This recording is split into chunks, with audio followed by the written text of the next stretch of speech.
Salut tout le monde, je m'appelle Émilie, bienvenue sur ma chaîne. Aujourd'hui, on se retrouve pour un petit conseil d'écriture un peu particulier. Je vais vous parler du code couleur. Qu'est-ce que c'est? À quoi ça sert? Quel est l'intérêt de s'en servir justement?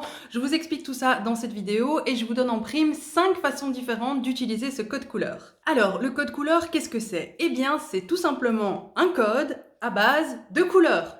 Ouais, franchement, je suis sûre, vous l'aviez pas deviné, et pourtant, ce n'était que ça.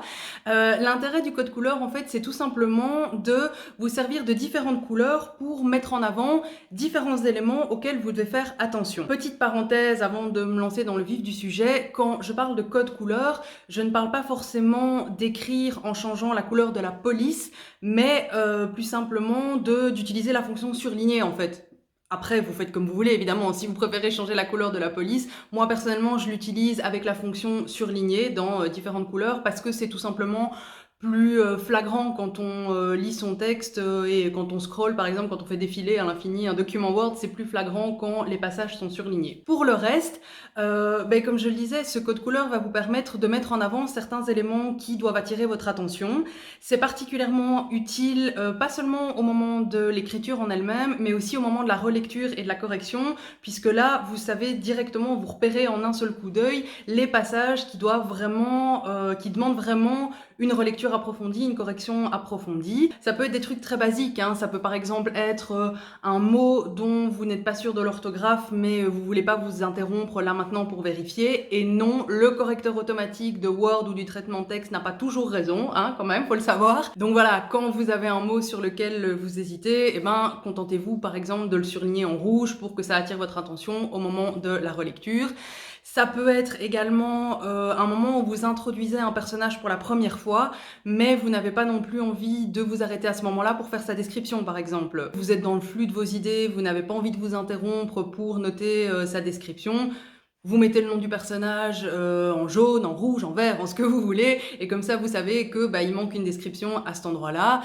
Ça peut être aussi, si vous avez une tournure de phrase qui vous paraît un peu bizarre, mais qu'il n'y a rien d'autre qui vous vient à ce moment-là, vous savez que c'est pas tout à fait correct, qu'il y a quelque chose qui cloche, mais il n'y a rien d'autre qui vous vient à ce moment-là, et oui, voilà, vous pouvez aussi mettre cette phrase en jaune, rouge, comme je le disais, et vous saurez à ce moment-là qu'il faudra revenir dessus pour la retravailler, la réécrire de façon un petit peu plus agréable et un petit peu plus correcte. Ça, c'est pour les exemples vraiment basiques de chez Basique de voilà comment utiliser ce code couleur, mais je vais vous donner 5 façons supplémentaires, un peu plus structurées on va dire, dont vous pouvez utiliser ce code couleur lors de l'écriture de votre roman. La première, c'est pour les personnages. Tout simplement, chacun sa couleur. Ça vous permettra en fait de voir en un coup d'œil si un personnage n'est pas suffisamment exploité, et dans ce cas, peut-être vous dire que vous pouvez le faire disparaître, pas le tuer, hein, c'est pas ça que je veux dire, mais tout simplement vous passer de ce personnage dans votre histoire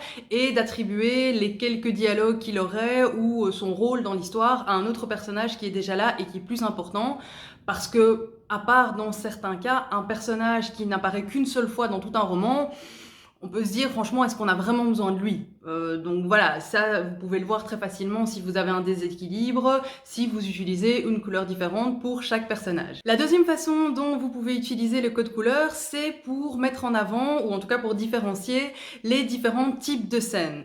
Pourquoi? Tout simplement parce que si vous écrivez un thriller par exemple, mais que vous avez beaucoup plus de scènes de romance, il y a un problème quelque part.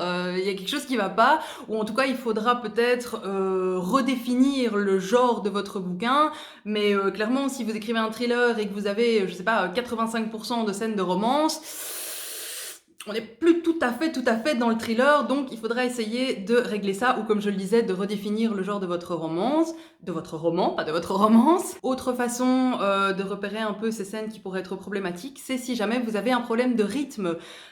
Si vous sentez que votre roman est un peu trop lent, qu'il y a quelque chose qui va pas au niveau du rythme, et que vous avez par exemple énormément de scènes d'introspection, vous pouvez peut-être vous dire que ces scènes ralentissent un petit peu l'intrigue et qu'il serait peut-être nécessaire soit de les raccourcir, soit de supprimer certaines scènes d'introspection pour permettre au rythme d'accélérer un petit peu. La troisième façon d'utiliser le code couleur, c'est pour là aussi distinguer les moments de narration, de description et de dialogue. Encore une fois, je ne dis pas qu'il faut une parité complète et parfaite, mais si dans votre texte, 80% du texte justement est consacré à la description de la maison et du jardin, ben voilà, il y a de nouveau un certain déséquilibre qui va se créer et donc il faudra peut-être retravailler tout ça pour retrouver un équilibre, tout simplement. La quatrième façon d'utiliser ce code couleur, c'est au moment des dialogues, justement.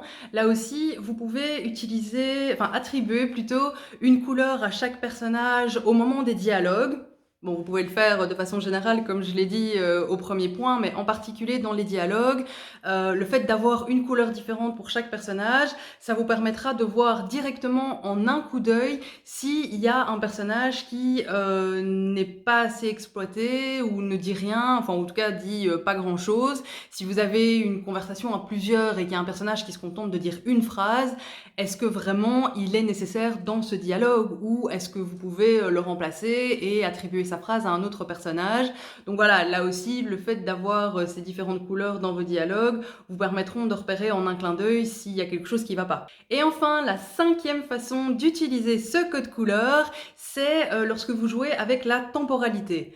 Je m'explique. Si votre roman contient beaucoup de flashbacks, par exemple, c'est assez intéressant de leur attribuer une couleur. Comme ça, vous risquez pas de vous perdre dans tous les allers-retours que vous allez faire au moment de l'écriture, pour être sûr que vous n'avez pas fait un flashback et puis vous revenez au moment présent sans le préciser. Et donc à ce moment-là, on ne sait plus est-ce qu'on est toujours dans le passé, est-ce qu'on est déjà revenu maintenant ou est-ce qu'on est dans le futur, hein, si vous faites des flash forward, comme on dit.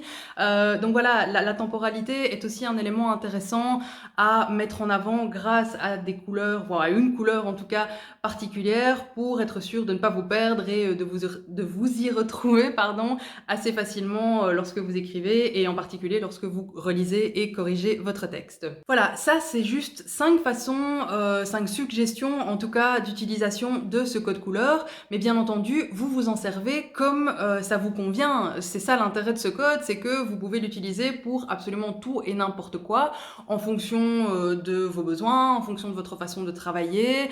Vous pouvez vraiment l'utiliser pour tout. Moi par exemple, si vous me suivez sur le blog depuis longtemps, vous savez que j'aime bien me contredire et donc je n'utilise absolument pas le code couleur de la façon dont je viens de vous l'expliquer. J'utilise le jaune pour mettre en avant les répétitions parce que ça je sais que c'est mon gros problème, j'en ai beaucoup des répétitions. J'utilise le rouge pour tout ce qui est justement orthographe dont je suis pas tout à fait certaine ou forme conjuguée aussi pour lesquelles j'hésite. J'utilise le mauve pour les passages à réécrire ou à compléter et j'utilise le vert pour les passages que je ne suis pas certaine de garder. Donc je les ai écrits voilà, au moment même, mais je suis pas certaine qu'ils se retrouveront dans la version finale, donc je les mets en vert aussi pour pas oublier justement de revenir dessus en me disant tiens, est-ce que je le garde ou est-ce que je ne le garde pas. Donc voilà, ça c'est ma façon à moi de l'utiliser. Libre à vous de créer la vôtre, d'adapter en fonction de vos besoins. Vous êtes vraiment totalement libre et c'est ça tout l'intérêt de ce code couleur. J'espère que ce conseil d'écriture vous aura plu, que vous allez peut-être vous dire tiens ok, je peux essayer de m'en servir. Si c'est le cas, laissez-moi un commentaire ici sous la vidéo pour me dire ce que vous comptez faire, comment vous comptez utiliser ce code couleur ou est-ce que vous l'utilisez déjà ce code couleur. Et puis au passage, n'hésitez pas à liker la vidéo et à vous abonner en cliquant sur la petite cloche pour recevoir les notifications de publication des prochaines vidéos. D'ici là, eh bien, portez-vous bien, écrivez bien et on se retrouve la semaine prochaine pour une nouvelle vidéo. Salut!